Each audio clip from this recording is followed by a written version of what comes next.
السلام علیکم ورحمۃ اللہ وبرکاتہ۔ بچوں، آج ہمیں سبق کا تیسرا پیراگراف جس کا نام ہے ایثار کا جذبہ پڑھنا ہے۔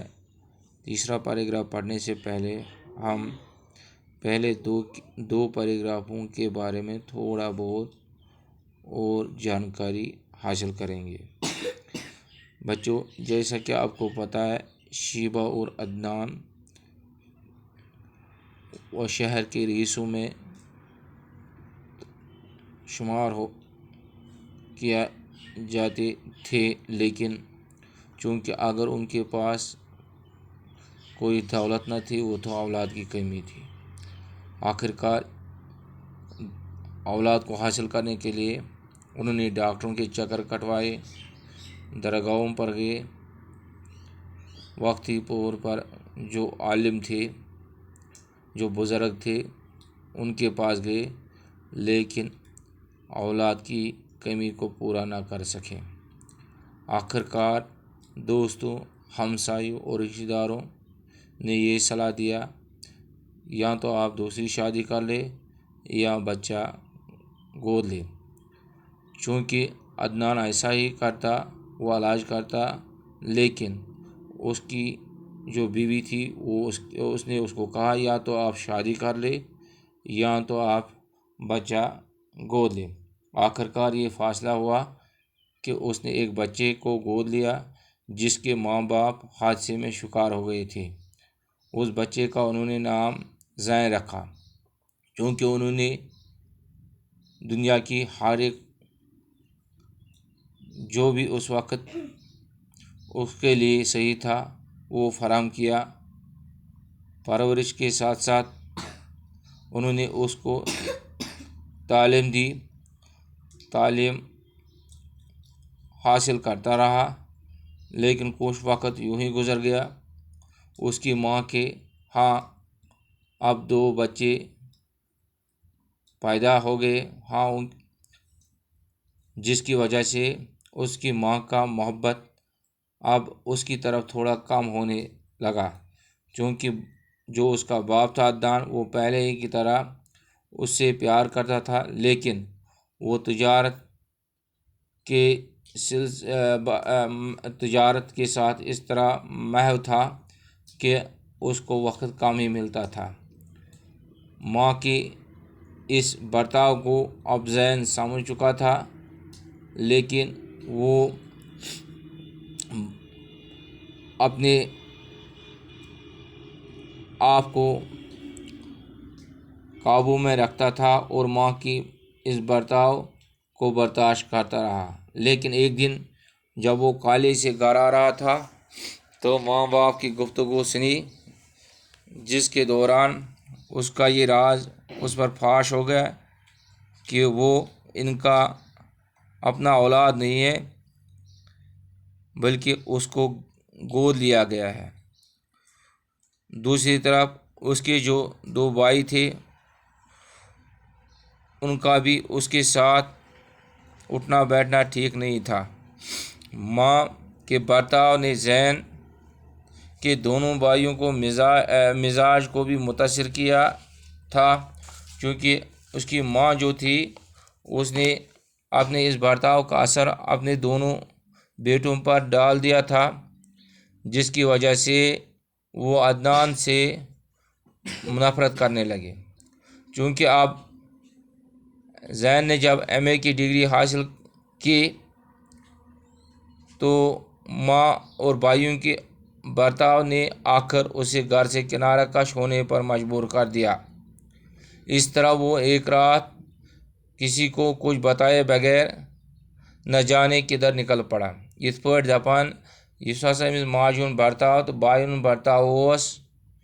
یہِ وٕچھِتھ گوٚو یہِ مجبوٗر پننہِ گھرِ نیرنس۔ اکہِ دۄہ ہسا درٛاو کٲنٛسہِ وننہٕ ورٲیی۔ شیبہ کے ہاں دونوں بیٹے آوارہ ہی نہیں، مغرور اور بد دماغ بھی تھے، چونکہ یِم زن شیبہس پنٕنۍ شُرۍ اولاد نیٚچی زٕ ٲسۍ، یِم ٲسۍ آوارہ، بیٚیہِ ٲسۍ نہٕ یِم صحیح استعمال دماغ کران کینٛہہ۔ جب تعلیم میں ان کا جی نہ لگا تو باپ نے انہیں اپنے کاروبار میں لگانے کی کوشش کی، مگر ایسی بے لگام طبیعتیں رکھنے والے بلا بیوپار میں کس طرح کیوں کر سرخ رو ہوتے چونکہ یم ٲسۍ تیٖتۍ آوار یمن کرے کوٗشش مٲلۍ پننس کارٕبارس منٛز روزنس ترٛایَن تٔتھۍ منٛز یم کرن اَسہِ کارٕبار چوٗنٛکہِ یمن اوس نہٕ اتھ سۭتۍ دلچسپی کینٛہہ وہاں تو پتا مارے بغیر کچھ حاصل نہیں ہوتا اور یہ وہ کام تھا جو ان کے بس سے باہر تھا۔ عدنان میں اب اتنی نعمت نہ تھی کہ تنہا سارا کام چلا لیتا۔ رشتہ داروں نے بھی جب اس کی یہ حالت دیکھی تو آہستہ آہستہ سب کچھ اپنے قبضے میں کرنے میں مصروف ہو گئے۔ نتیجہ یہ ہوا کہ کچھ مدت بعد ہی اس کا دیوالا پٹ گیا چونکہ یم سات امس شُرۍ زٕ ٲسۍ یم تہِ ٲسۍ آوار دوٚیمہِ طرفہٕ گوٚو أمِس صحت تہِ خراب ییٚمیُک فٲیدٕ اندیو سٲتھیو تُل تمو کوٚر تمام تجارتن پٮ۪ٹھ قبضہٕ یِتھ پٲٹھۍ گوٚو یہِ دیوالا یعنی یہِ گوٚو غریٖب أمِس نِش روٗد نہٕ کِہیٖنۍ کہتے ہیں کہ مصیبت کبھی تنہا نہیں آتی یہ چھِ عام کتھا ییٚلہِ اللہ تعالیٰ سٕنٛدِ کٲنٛسہِ مصیبت یی سُہ چھُنہٕ کُنہِ اکی سایڈٕ یِوان سُہ چھُ پرٛٮ۪تھ کُنہِ سایڈٕ یِوان دولت کیا گئی صحت نے بھی جواب دیا چونکہ دپان اکین ہسا مۄکلیو أمِس تجارت بزنس دولت دوٚیمہِ سایڈٕ ہسا گوٚو یہ بیمار بیماری نے اس طرح آن دبوچا کہ دیکھتے ہی دیکھتے عدنان کا وجود محض ایک سایہ سا بن کر رہ گیا یوت گو یہ بیمار یہ ہسا بنو صرف أڑجہِ ترٛوٚم کٲفی صحیح ہسا گو بیمار ڈاکٹروں نے معائنہ کرنے کے بعد اس کے دونوں گردے ناکارہ ہونے کا اعلان کر دیا چونکہ ییٚلہِ ہسا أمِس ڈاکٹرو علاج معالجہ لوگ کرُن تِم وٲتۍ اتھ نتیجس پٮ۪ٹھ کہ ییٚمِس ہسا چھِ یُس زن عدنان چھُ أمِس ہسا چھِ دۄشوے بۄکہٕ وچہِ خراب گٔمژٕ اب اس کے زندہ ہونے کی واحد امید یہ تھی کہ اس کا کم سے کم ایک گردہ تبدیل کر دیا جائے چونکہ ام وقت ووٚن ڈاکٹرو اگر یہ زندہ تھاوُن چھُ دۄیو بۄکہٕ وچو منٛز چھِ أمِس اکھ نتہٕ اکھ ترٛاوٕنۍ نوٚوٕے تِکیٛازِ أمِس ہسا چھِ دۄشوے بۄکہٕ وچہِ خراب یہ واقعہ 5-10 برس پہلے پیش آیا ہوتا تو کسی بھی قیمت پر گردہ حاصل کیا جا سکتا تھا چونکہ اگر یہ ثانیہ امس دولتس دوران آسہِ یا کاربارس دوران ییٚمہِ ساتہٕ امیر ترین اوس گوٚمُت تہٕ یہِ ہیٚکہِ ہا کُنہِ تہِ جایہِ یہ بۄکہٕ وٹ حٲصل کٔرِتھ مٔلۍ أنِتھ آپ تو وہ 2 وقت کی روٹی بھی میسر نہ تھی چونکہ أمۍ سٕنٛدۍ ٲسۍ حالات یہ أمِس اوس نہٕ کھٮ۪نس سُم تہِ پاتھن تیٖژ ٲس أمِس غربت گردے کی قیمت کہاں سے ادا ہوتی آوارہ بیٹے جو تھے باپ کو کنگال پا کر پہلے ہی نہ جانے کدھر نکل چکے تھے ہپٲرۍ یِم زن شُرۍ زٕ ٲسِس زینس ورٲے تِم ٲسۍ تیٖتۍ آوار تِمو ییٚلہِ مٲلۍ سٕنٛز دولت ختم کٔر تِمو ترٛوو گھر بار تہٕ ژٔلۍ ایک شیبہ تھی جو اپنی غلطیوں کا کفارہ ادا کرنے کے لیے اس کا ساتھ دیے جا رہی تھی وۄنۍ اگر أمِس ٲس پنٕنۍ زنان ییٚمِس زن ناو اوس شیبہ بچو دۄیو ژھُن یہِ ترٛٲیِتھ یہِ شیبہ ٲس أمِس سۭتۍ امہِ وقتہٕ مگر یہِ ٲس پننِس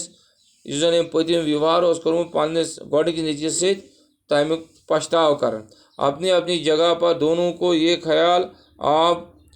رہ کر پریشان کر رہا تھا کہ انہیں زین سے کی گئی ناانصافی کی سزا مل رہی ہے لیکن اب پچھتانے سے کیا فائدہ تھا یمن گو پننہِ جایہِ تصور یُس ہسا اَسہِ یہِ وٕنکٮ۪ن سزا چھُ اللہ تعالیٰ سٕنٛدِ طرفہٕ دود چھِ یا غربت آیہِ یہِ ہسا چھُ اَسہِ اَمکُے سزا کہ یُس زن اَسہِ گۄڈنیُک نیٚچوٗ اوس یُس زن اَسہِ منٛگتہٕ اوس اوٚنمُت یُس زن تٔمِس سۭتۍ اَسہِ ویوہار کوٚر برتاؤ کوٚر زین جب گھر سے نکلا تو اسے یہ معلوم نہ تھا کہ کدھر جانا ہے چونکہ ییٚمہِ ساتہٕ ہسا زین درٛاو یہِ اوس اَمہِ ساتہٕ MA کامٲرٕس ڈگری حٲصِل کٔرِتھ یہِ ہسا درٛاو مگر مٔنزلِس ٲسٕس نہٕ پتہ کینٛہہ کہ کدھر جانا ہے اس نے قدم کیا بڑھائے کہ ایک سا راستہ خود ہی اسے منزل کی طرف کھینچتا گیا ییٚلہِ گرِ نٮ۪بر درٛاو أمۍ کوٚر روزگارُک تلاش تہٕ أمِس میلیو وہ اپنے شہر سے بہت دور جا کر ایک فیکٹری میں ملازم ہو گئے یِتھ پٲٹھۍ بنیو یہِ پننہِ شہر نٮ۪بر أکِس کارخان یعنی فیکٹری منٛز گوٚو یہِ بنیو تتہِ لوگ ملازم اور اپنی انتھکت محنت کے ذریعے ترقی کرتا ہوا 10 برس کے اندر ہی فیکٹریوں کے ایک طویل سلسلے کا مینیجر بن گیا یِتھ پٲٹھۍ کٔر أمۍ محنت نیوٗکھ مینیجر فیکٹری ہُنٛد یعنی سربراہ وہ اب ایک رئیس گھرانے کا داماد بھی تھا امہِ پتہٕ دیُت أمِس ایک امیر گھرن نٮ۪تھ تہِ یعنی کوٗر کٔرنِس نکاحس منٛز عطا ایک دن وہ اپنی کوٹھی کے لان میں بیٹھا اخبار پڑھ رہا تھا دپان اکہِ دۄہ ہسا اوس یہ یعنی زین اوس مکانس مز بہت یا کمرس مز بہت یا اس ونو پہ ورنڈاس پہ بہت یہ ہسا اوس اخبار پڑھان کہ اس کی نظر ایک اشتہار پر پڑی یہ زن ام اخبار پڑھا ایک ہی جائے وہ لیکن اس میں عدنان کی زندگی بچانے کے لیے ایک گردہ عطیہ کے طور پر دینے کی درخواست کی گئی تھی یت مز لیکھت اوس اگر ہسا یمس شخص سن یعنی عدنان سن زندگی بچاؤن کنسہ سہ دین سا امس اخ بکوٹ اس زمانے میں جبکہ ہزاروں روپیہ خرچ کر کے بھی ڈنگ کا گردہ حاصل کرنا آسان کام نہیں تھا ڈنگ صحیح ڈنگ کا گو زن صحیح اس زن بیمار ورائے گردہ آسیا سو حاصل کرن اوس واریاہ مشکل بلا عطیہ کے طور پر اس سے گردہ کون دیتا یل مل دیا کان تو مفتی کو دیا زین خبر پڑھتے ہی اٹھ کھڑا ہوا اور بیوی کو بتائے بغیر اپنی سیکرٹری کو ساتھ لے کر روانہ ہو گیا یت پوٹ ہسا یل اخبارس پہ ام زینن ات متعلق خبر پنس مالس متعلق خبر بوز یا پنہ گرچ حالات بوزن ام نسا وون یس امس پن خانداری تس امس تہ وون نہ کہین ام ہسا تل سیکرٹری پن ست تو دراو ہسا دوسری صبح وہ عدنان اور شیبہ کے سامنے موجود تھا یت پوٹ ہسا یہ ووت شیبہ تو عدنانس برونٹ کن دویمہ دۄہ باپ کی حالت دیکھ کر زین دیر تک اس کا ہاتھ اپنے ہاتھوں میں لیے روتا رہا چونکہ گرس مز واتن مالس ماجہ حالات وچ خاص کر مال سنز یہ ہسا امس تھپ کر تو وزن وہ ماں کے گلے لگ کر بھی دیر تک سیکیاں برتا رہا دپن یت پٲٹھۍ ہسا روٹ أمۍ موج تہِ لالہٕ تہِ چھُ ودان یہ وہی لوگ تھے جنہوں نے اس زمانے میں وہ سب کچھ اس سے دیا تھا یم تم انسان یمو زن امس پرٛٮ۪تھ کانٛہہ خوشی ٲس وقتی طور دِژمٕژ جو اس سے اس وقت کوئی دینے والا نہ تھا یُس نہٕ أمِس تمہِ وقتہٕ دی ہا کانٛہہ تہِ آز پرو أسۍ یُتُے سبق یہِ کٔرۍزیو یاد باقٕے وسلام